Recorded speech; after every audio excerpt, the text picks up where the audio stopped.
Board of Directors meeting for Piedmont Community Charter School.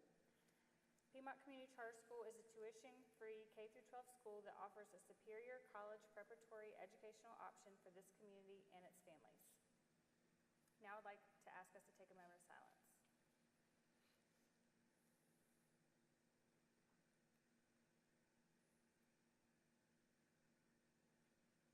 Okay. First up on the agenda, I need to add 2 items for tonight. They're highlighted on your papers in front of you. One is under Head of School Report. It's the MOU with Daybreak Medical PA review, or forms we need to review. And then under Governance, we need to add a closed session. So we would need to make a motion for that, to add those 2. Make a motion to add the 2 items to the agenda, one under Head of School Report and one under the Governance Committee. Second. Any discussion? All those in favor? Aye. Aye. Any opposed? Okay, motion is unanimous. Thank you. Moving to number 3, do we have any public comments? We do not. Okay. Moving to number 4 is awards and recognition. Piedmont received 2 scholarships worth $1,000 each to Broadway Dreams presented by the Bloomy Awards. 11th grader Tiana Butler and 12th grader Will Francis were selected to attend this prestigious workshop that connects aspiring musical theater performers with working Broadway professionals for intensive training, and we are very proud of them.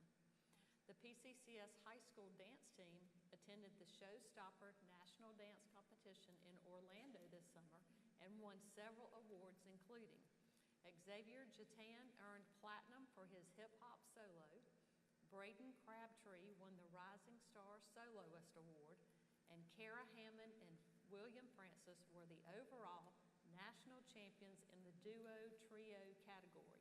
Congratulations, we're so proud of these talented students and our dance teacher, Madeline Minch. Yeah, that's awesome, thank you.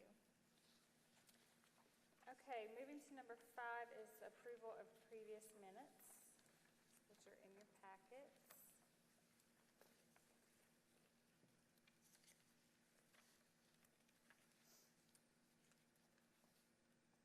One thing I saw on the first page and was down under the Best of Gaston Awards for high school science teacher Elizabeth Inzana. We need to add her last name right there.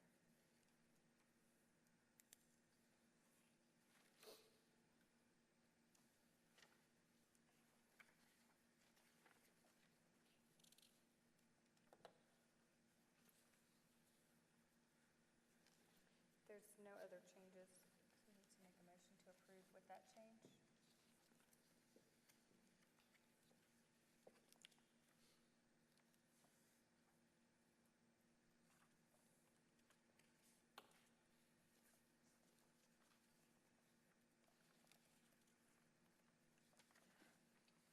Make a motion to approve the Board of Directors meeting from June 16th with the change of adding Elizabeth Inzana's last name. Second. Okay. Any discussion? All those in favor? Aye. Any opposed? Okay, motion is unanimous. Thank you. Okay, moving on to reports. First up is Ms. Southern with the Treasurer and Finance Committee. So I've got 2 months to report on. So we've got June, which is our annual period, and then I've got July. So I'm going to start with the period of June 1st through June 30th. Our year-to-date activity, which these numbers are unaudited. Our total revenue ending June 30th was $20,971,764.36. Our total expenses was $19,287,229.45.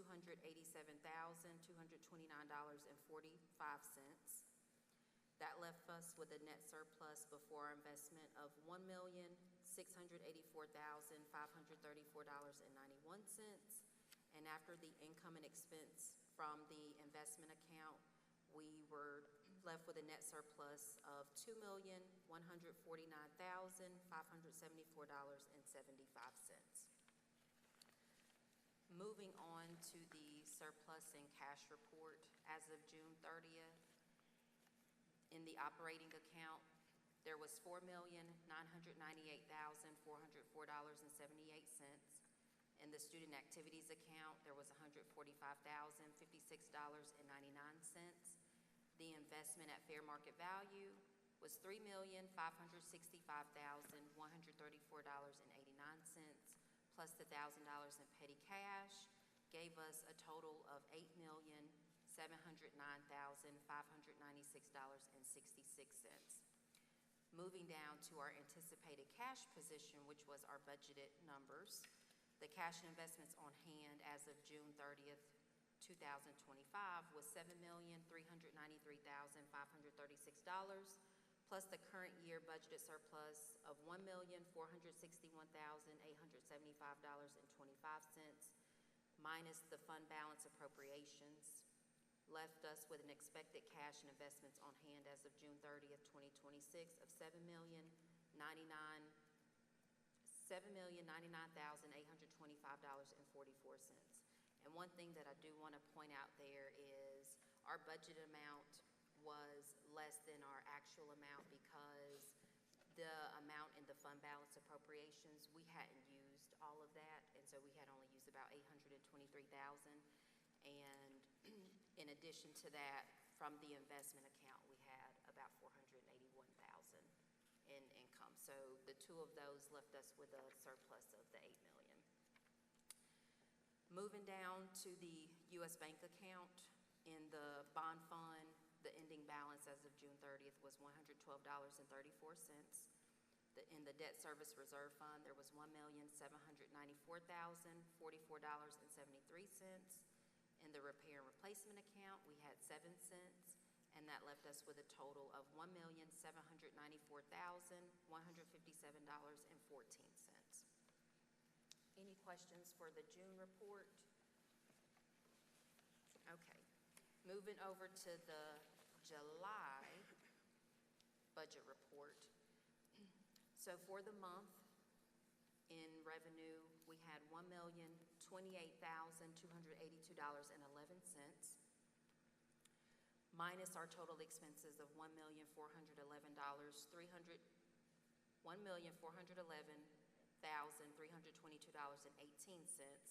left us with a deficit before our investment of $383,040.07.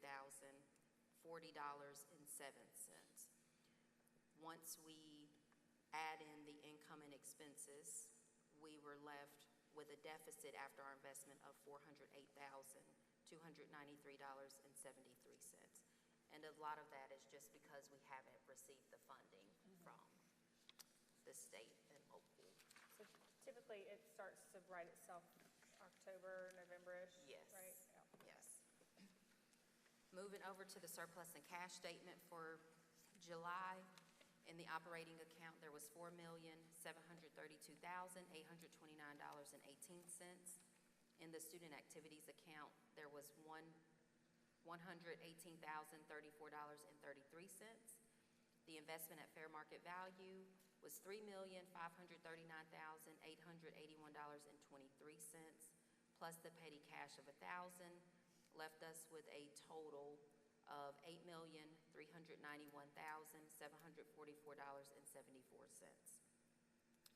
And then moving down to the anticipated cash position, the cash and investments on hand as of June of 2026 was $8,709,596.66, plus the current year budgeted surplus of $532,054.05, minus the fund balance appropriations, $931,182.47, left us with an expected cash and investments on hand projected for June of 2027 of $8,310,468.24. Once you back out the amount held in the PNC investment account, our expected cash available as of June 2027 will be $4,770,587.01.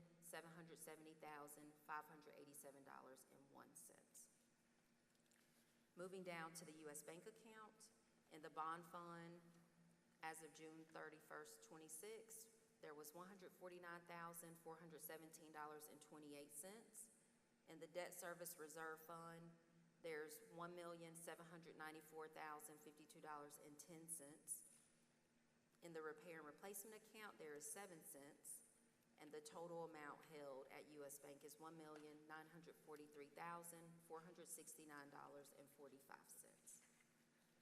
Any questions about the July budget report?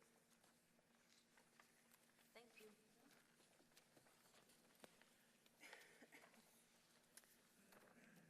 All right, moving to head of school report. Good evening, everyone. So first, we have the compliance submission report, and we had just a couple of things that we had to turn in. Nothing for the Office of Charter Schools yet, but for the bond loans, our upload to Emma, we had to upload an interim disclosure report of all those things you see under filing requirement, but we had nothing to report because we didn't have any of those problems or issues, and that's basically what Claire's report says, nothing to report. So it's early yet in the year. All right, next we have enrollment. So as of last Wednesday morning, we had 2001 students enrolled, K through 4, 698, middle school 5th through 8th, 675, and high school 628. Of course, our day one attendance was 1,994, and then the second day, 6 more kids came, so we were at 2,000, which was our goal for enrollment. And I want to add that this is the lowest absentees for the first day of school ever in the history of the school. To only have 6 kids absent is incredible. It's also our highest enrollment. And our highest enrollment ever Yeah. also too. Yeah. Yes. Very nice. There has not been a year that I've been head of school that the enrollment has not grown. That's amazing. And just thank you to the registrars too and all their hard work and calling every student to make sure they're going to be here, and to the parents who made sure their kids are here. We really appreciate it. Yes. Next, we have the withdrawals from the summer. You can peruse those. And we are very grateful for our registrars who stayed on top of enrollment right up until today. We actually brought in 2 kindergartners.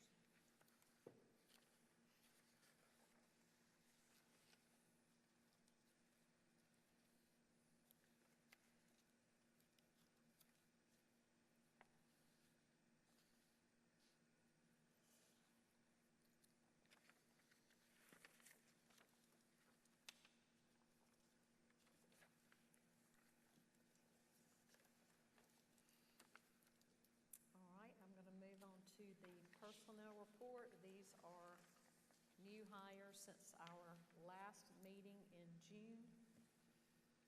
So for elementary campus, Lynn Barker, part-time kindergarten TA. Jackie Bolton, second grade TA, part-time. Michelle Davis, interim kindergarten teacher.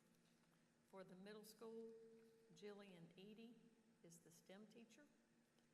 For high school, Madison Deering, ECTA, Grace Siders, former student, PE teacher, coach.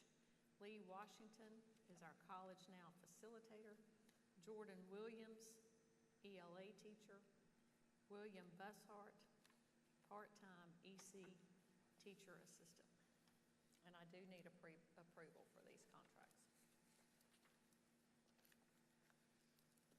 I make a motion that we approve the personnel report presented. Second. Any discussion? All those in favor? Aye. Any opposed? Okay, motion is unanimous. Thank you. We still need 2 exceptional children's teachers at the middle school. We have got it worked out with some other personnel to cover those duties, but we are still actively trying to fill those positions. Right, and last last on my report, I have the memorandum of understanding with Daybreak Medical PA, and I'm going to ask Pam Huffstetler to come up and talk about this organization. Good evening. Good. I'll need this, I'll go ahead and turn it on. You have a MOU from Daybreak Health that Ms. Killen placed in your packet tonight. Daybreak Health is a teletherapy program for students ages 5 through 19 that could give our families another accessible option for mental health and wellness support.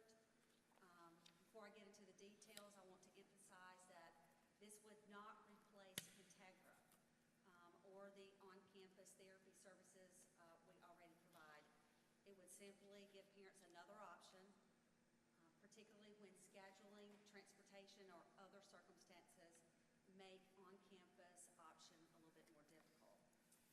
So Daybreak currently operates in 8 states and is being used by school districts across North Carolina, including Gaston County Schools, Wake County Public Schools, at Guilford County Schools, and Voyager Academy. How this works is students can meet virtually with a licensed therapist using any device, a laptop, a tablet, or a cell phone. Their services are available Monday through Saturday from 8 a.m. to 8 p.m., and that gives families option outside of the traditional school day. Students may receive up to 24 therapy sessions through the program, and it is for younger students. The younger students, their therapy is interactive and can include play-based therapy.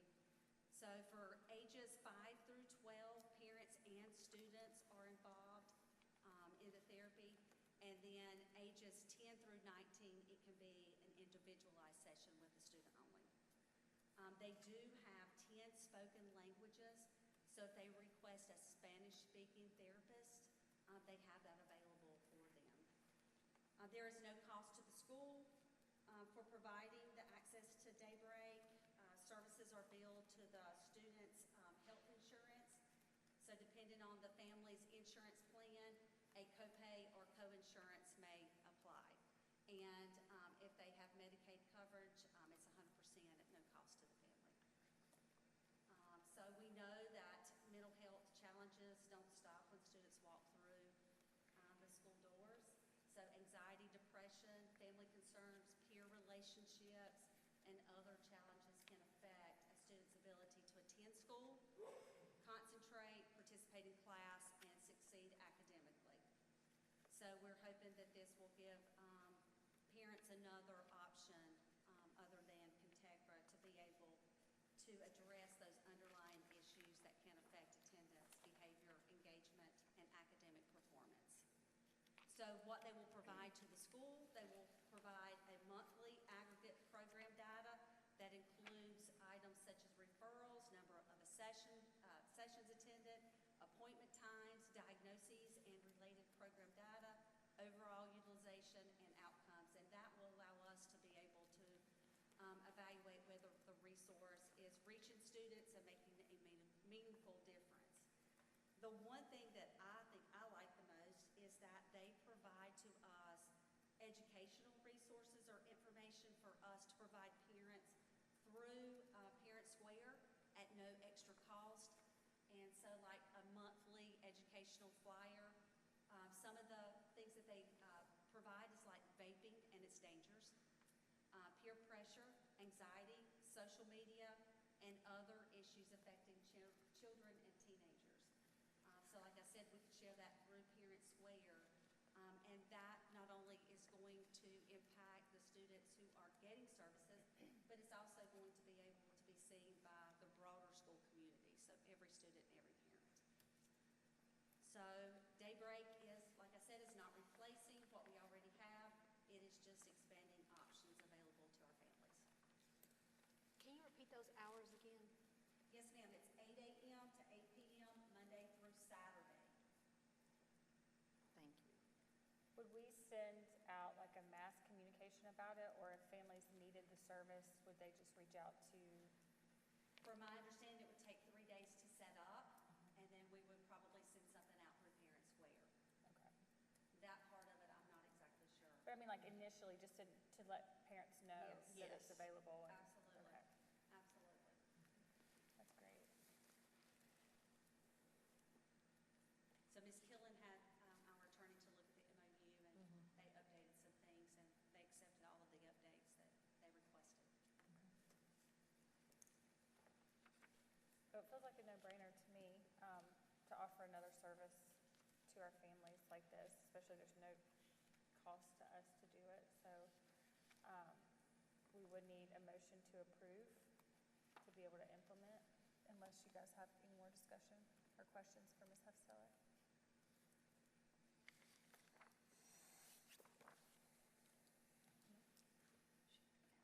Thank you.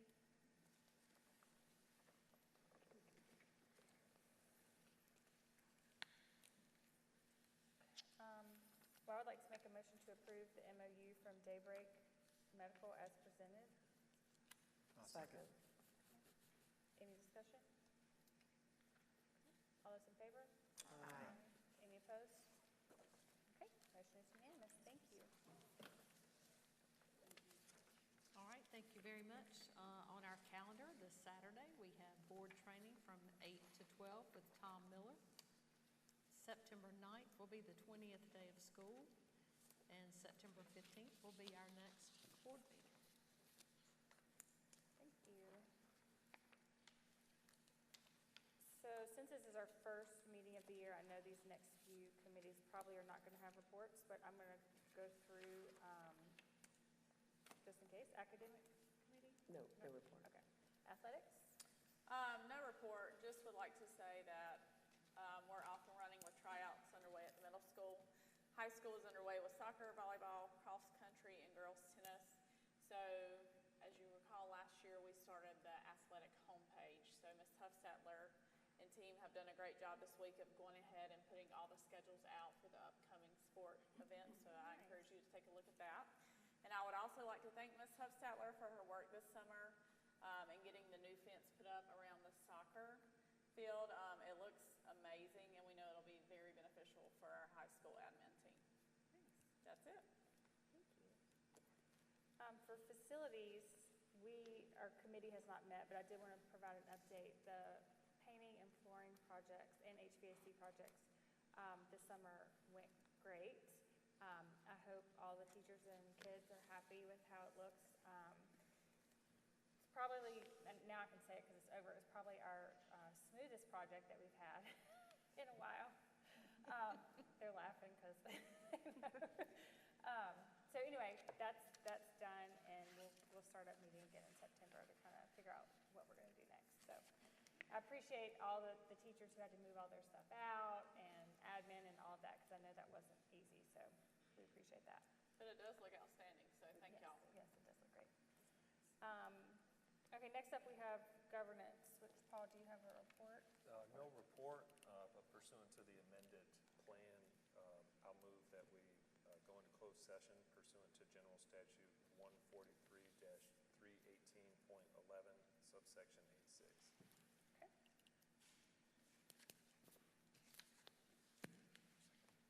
Second. Oh, sorry. So Barbara, second. Any discussion? All those in No. favor?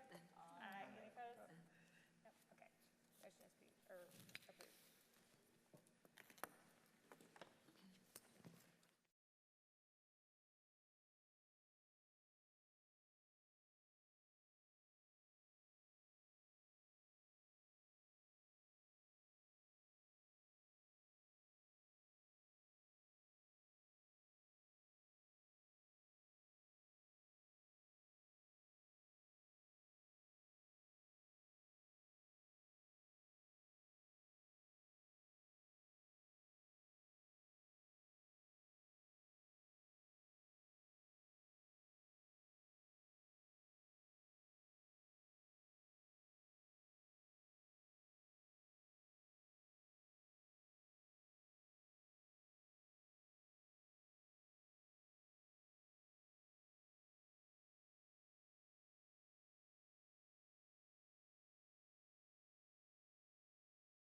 Second.